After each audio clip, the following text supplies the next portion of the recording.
and I ask the House to extend to them the usual courtesies. The question is that the address be agreed to, and I call the Honourable Member for Hasluck.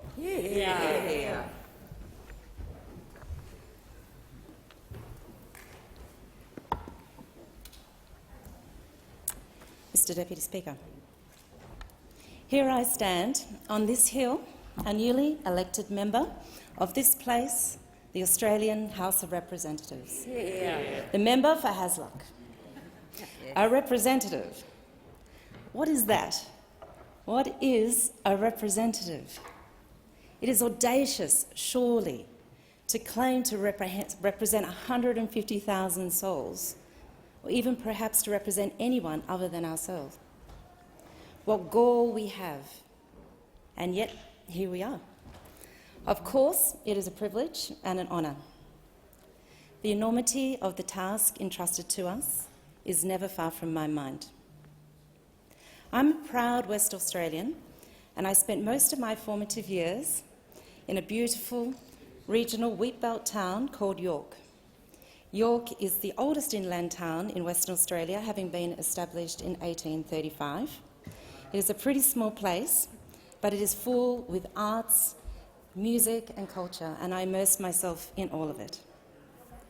The Ballardong Noongar people have lived in the York area for more than 50,000 years, and I pay my respects to them. My mother and father are here today. They moved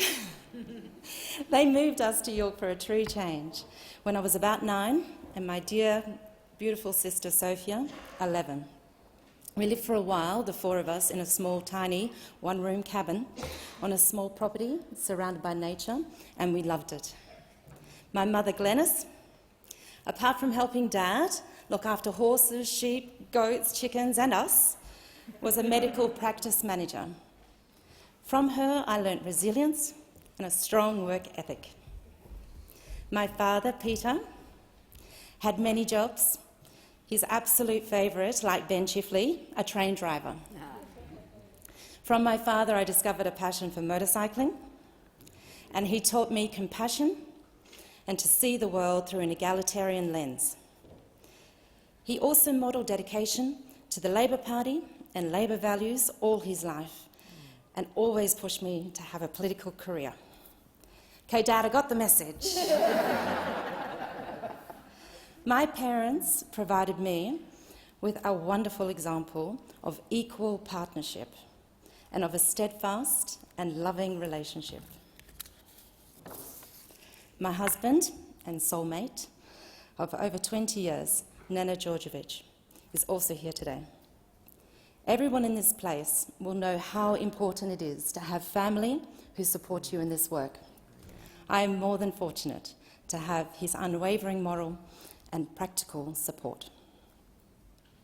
For the last 10 years, we have lived in the Shire of Mundaring, which today lies in the geographic heart of the electorate of Hasluck. I love the Perth Hills and our home there. We live in near a creek surrounded by the Beeloo Forest, where small groups of endangered red-tailed black cockatoos will sometimes perch above us, munching on marri tree nuts. If I'm away from nature for too long, I truly feel the lack of it. One thing certain about this job, and many others which I've had, is that there is a continual need to find balance and to return to the natural world. I need to reconnect with nature in some way every day. The Whadjuk Noongar people called the Mundaring area Mindalong, meaning a high place on a high place. I pay my respects to them, some 3,000 kilometres from home. I also pay my respects to the Ngunnawal people, on whose land I stand, and to their elders present and past and their emerging leaders. Mr Deputy Speaker, to the speakers, I congratulate him on his election to the chair. The standard of conduct expected of us by our community is very high, and we need to hold ourselves to that high standard. Above all, and more important than any policy or legislation, the Australian people expect us to be leaders with integrity. Leadership requires high standards.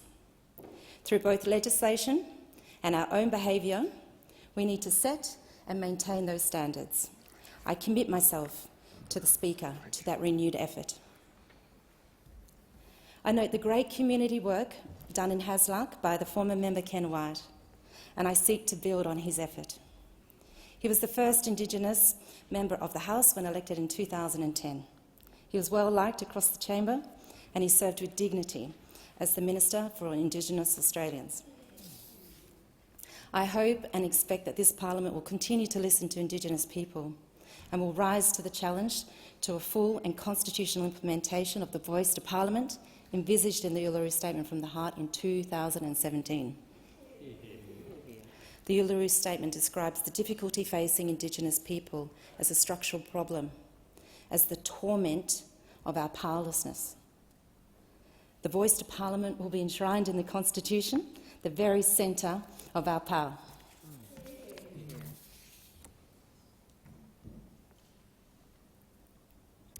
Hasluck today stretches from the bustling Swan Valley, communities like Caversham, Brabham and Ellenbrook, up the Darling Scarp into the hills communities of Mundaring, Kalamunda and Gidgegannup, and as far as Woolloomooloo.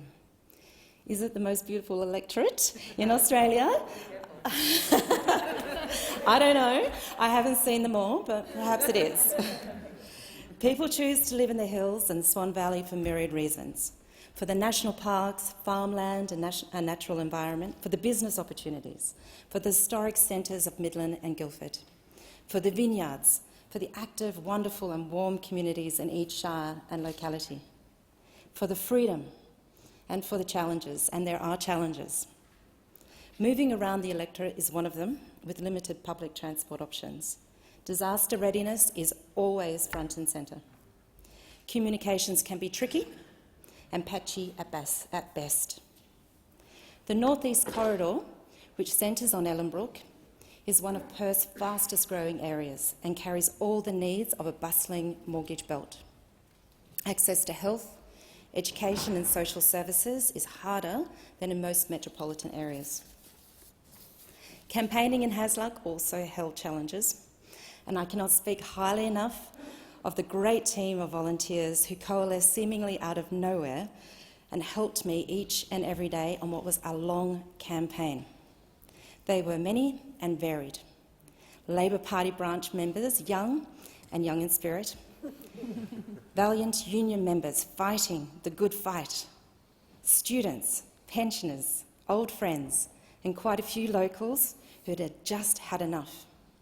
People like Jenny Eldergreen and Harry Craig sustained me through the campaign.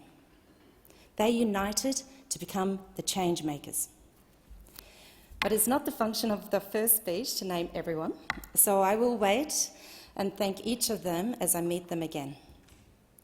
I must, however, thank Premier Mark McGowan, who encouraged me to run, and whose support, together with Tim Picton and Ali Whittaker at WA Labor, was crucial.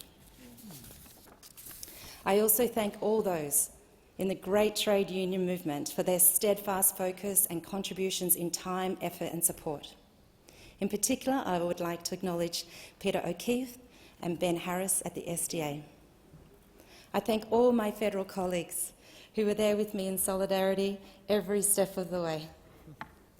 I'm also very fortunate to have 6 wonderful state Labor MPs within Hasluck who are so generous with their time and guidance. I look forward to continuing to work with all of them in delivering for our communities. I need to mention my mentors, the first member for Hasluck, Sharon Jackson, Alana McTiernan and Stephen Smith, for providing me with their support and sage advice at crucial moments. I particularly thank my campaign team led by Gareth Thomas, who was ably supported by Ali Lewis, Russell McFarlane, Sam Rowe and Hannah Beasley. They sacrificed their personal time for 10 months, volunteering to ensure we've reached every corner of our 1,300 square kilometre electorate. I am here now to serve the people of Hasluck. I don't think there's any point in being here at all unless our actions in this place serve to make people's lives better, to reduce suffering, to unlock the potential of our communities and so our nation. These are some of the many reasons I chose to run for office.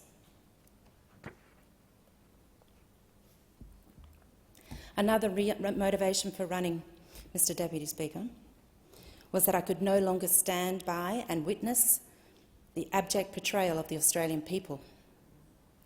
The previous government failed to act in our national security interest.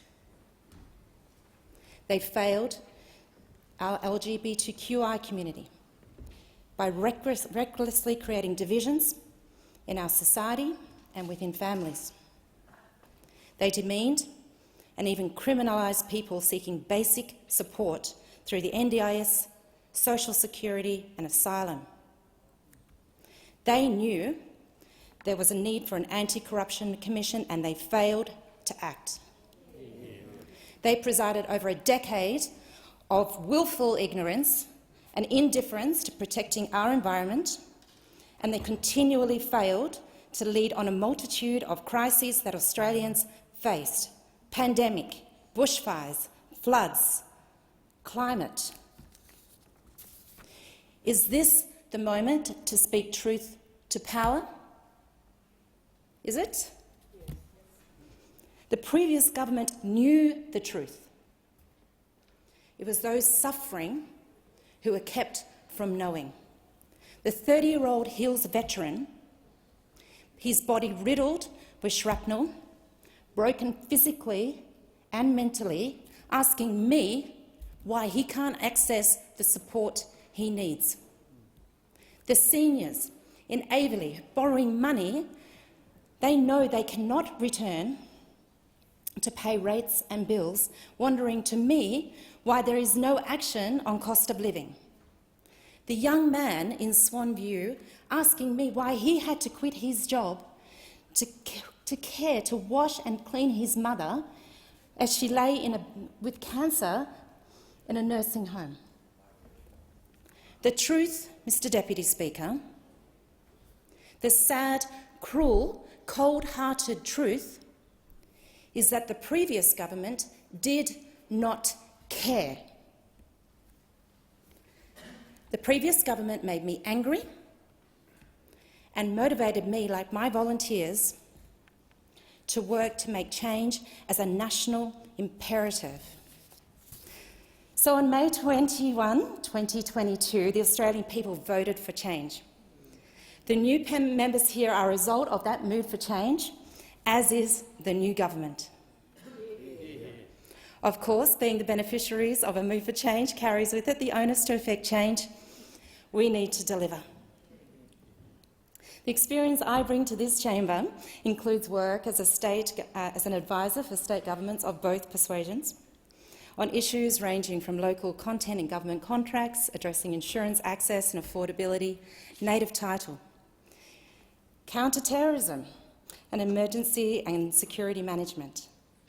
From the resources sector, I bring experience in crisis and risk management, international business development and negotiating deals across cultures.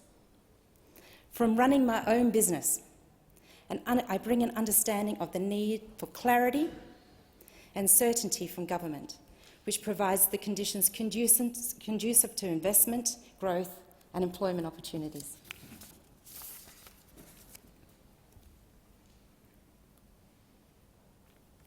Before all of that, when I was very young, I found the urge to travel, to see new places and different peoples.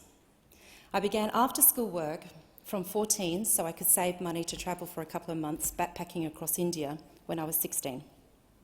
My dad came along because he felt he had to. I was going anyway, either way.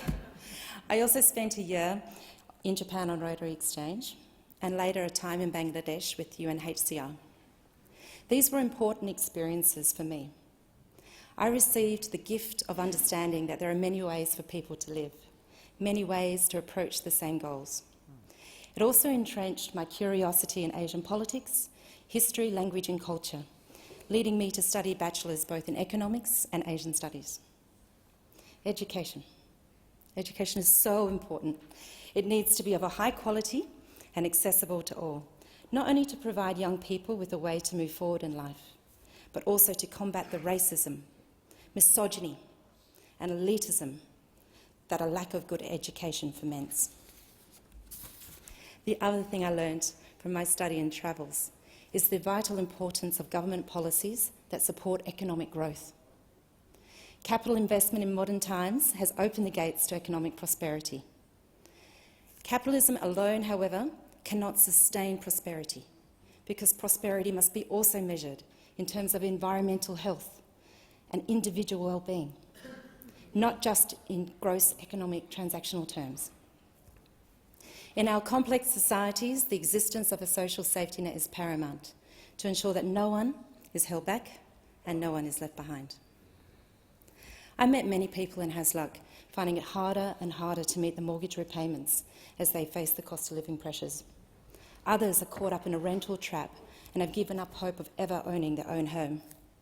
Others still are homeless or facing homelessness. It is not possible in our society to be happy and healthy and productive when people face stress of this magnitude. This is a housing crisis, notwithstanding that we are one of the world's most prosperous nations. It is a matter of shame and a policy area that governments at all levels must address. My own parents benefited from affordable housing policy when they were starting out, thanks to the Whitlam government giving families access to land and housing at fair prices. Today, progress will require coordinated responses and novel, perhaps even courageous, unpopular solutions. I'm glad that the new government is making this a priority and is taking the first steps. Shelter and security are human rights. Equality is important to me. It is the foundation of our democracy, and a denial of equality on any basis, be it ethnicity, gender, sexuality, or a lack of income, to name a few, is a denial of the rights of every person and a failure to have our nation realise its full potential, both at home and abroad. We have a great untapped wealth of knowledge and experience of those Australians who have migrated here from the very cultures and political systems that we are now endeavouring to rebuild relationships with, trade with and work with. As Gough Whitlam said in 1972, we need to liberate the talents and uplift the horizons of Australian people. Our representative institutions must be representative, both in order to be legitimate and to instil confidence. The Parliament and the government must always lead in this respect, and I am proud of the gender diversity, the cultural diversity and the diversity of life experience that this Parliament is now increasingly reflecting. Integrity and respect in our national institution is vital, and hasn't this taken a beating in recent years? In a pluralist democracy, everyone brings their own belief systems to bear upon their decision-making. Sometimes these beliefs are political, sometimes essentially cultural and historic, and sometimes religious. Errors and injustices can occur when one group tries to impose their own worldview upon others. Mr. Deputy Speaker, I believe in ready defence of civil rights and a strong civics education to vaccinate us against bigotry and extremism. I'm also eager to examine and vote on legislation for a Federal Integrity Commission. My community of Hasluck demands more than words. They demand that I and all of you do the right thing by them in this place. Throughout my own career as an advisor in the government, I was always careful to keep my politics separate from my governmental role. This is how it needs to be. A politicised public service cannot instil confidence or have the confidence to provide the frank and fearless advice when it's needed. Another institution which needs to be independent is the media. I support the public broadcaster in all its iterations, its proper funding, and its right and need to operate without interference from government ministers. I believe in a cantankerous press that the government cannot control, and at the same time a free press that is not directed in its editorials by privileged, moneyed interests. Mr. Deputy Speaker, the problems that confront us are often huge, global, long-standing, overwhelming. Denial, delays, short-term thinking, administrative paralysis, hiding reports, these are not acceptable forms of governing. We need to come to terms with the many challenges that face us as a nation: economic, health, security, and not least environmental. This new government has not yet had much time to enact legislation, but it has already started to deliver. The new emissions targets support for a wage increase for lower-paid workers, building bridges again with international partners. It may be a new government, but it is not shy. Instability has been a hallmark of the Australian people and our political system for a decade. The Australian people need both to know and to feel that there is now stability at the top. I am proud to serve under this Prime Minister. He is firm but fair, reasoned and deliberate. And the best thing is, we know he cares. I look forward to seeing the Prime Minister and ministers visiting Western Australia, and particularly Hasluck, a fair bit over the next few years. And so where will we be as a nation 20 years from now? I hope to see an Australia confident and secure in our place in the world, and well connected with our neighbours.